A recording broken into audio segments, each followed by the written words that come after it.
অনেক মদখোর আমার সাথে বসে একসাথে ডিনার করে, হাফ প্যান্ট পরা, গলায় স্বর্ণের চেইন, হাতে স্বর্ণের ব্রেসলেট, আইসা আমার সাথে ডিনার করছে, আছে এরকম। গাঁজাখোর, আসো বসো, বসলেই তো আমি ওর ডিএনএ, চিন্তার ডিএনএ চেঞ্জ করে দেওয়ার সুযোগ পাবো, চিল্লায় বলো ঠিক কি না?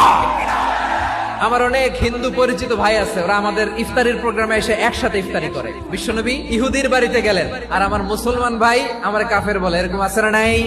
মুসলিমরা দেখতে পারে না, সহ্য করতে পারে। বিষ্ণু ইসা ইসলামের খাদেম ছিল ইহুদি, এতদিন খেদমত করলো, একদিনও বিশ্বনবী ওর কালিমার দাওয়াত দেয় নাই। কারণ কি? বিশ্বনবী একটা ভালো সময়ের অপেক্ষা করতেছিলেন, দায়ী সুযোগ খুঁজে, কখন দাওয়া দিলে ব্যাটে বলে হবে, ঝোপ বুঝে কোপ মারে। বিষ্ণু ইসা ইসলাম ভালো সময়ের অপেক্ষা করতেছিলেন, দেখি আস্তে আস্তে এমন সময় আসছে, ছেলে এবার মুমূর্ষ, যখনই টাইমিং পেয়েছেন দাওয়াত দিলেন, পড়ো লা ইলাহা ইল্লাল্লাহ। প্রতিবেশী ইহুদি হোক হিন্দু হোক, যাবেন, সুসম্পর্ক রাখবেন, উপহার দিবেন, বিপদে পাশে দাঁড়াবেন, অসুস্থ হইলে একটু আপেল নিয়ে যান, আঙ্গুর নিয়ে যান। ইসলামের বিউটি দেখে, সৌন্দর্য দেখে অবাক হবে, নসিব ভালো হলে কোনোদিন কালিমা পড়ে মুসলমান হয়ে যাবে।